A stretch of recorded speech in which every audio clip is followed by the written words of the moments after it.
The second BP, be persistent. Okay, how do we be persistent?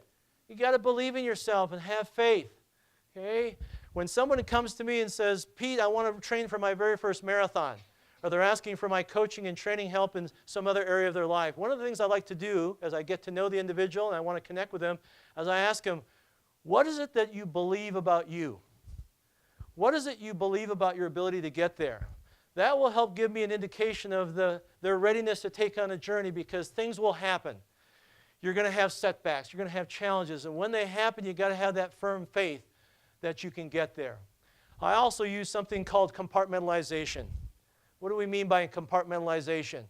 Sometimes there are some projects, okay, there are some tasks that are simply too big and too enormous, and you've got to break it up into smaller pieces. Break it up into smaller, more manageable parts there. Smaller, more manageable goals in order to get to your ultimate goal, the finish line.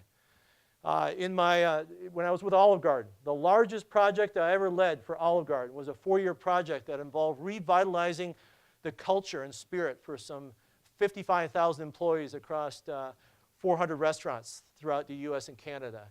You don't change culture of a company that size overnight. But 4 years later, we got to our finish line. We got to the end result. How did we do that? Broke it up into the smaller markets of North America. Broke it up into the different phases of our program to eventually, 4 years later, get to the desired result. So compartmentalization can help you with staying persistent out there. It's also important that you're able to visualize the finish line. Let me ask you this. Do you have a crystal clear picture of what success looks like for you?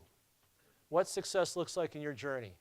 Do you have a crystal clear picture of what your finish line will look like, what it will sound like, what it will feel like, what it will be like, what it will taste like? The stronger your picture, the stronger your vision, the stronger your ability to be persistent.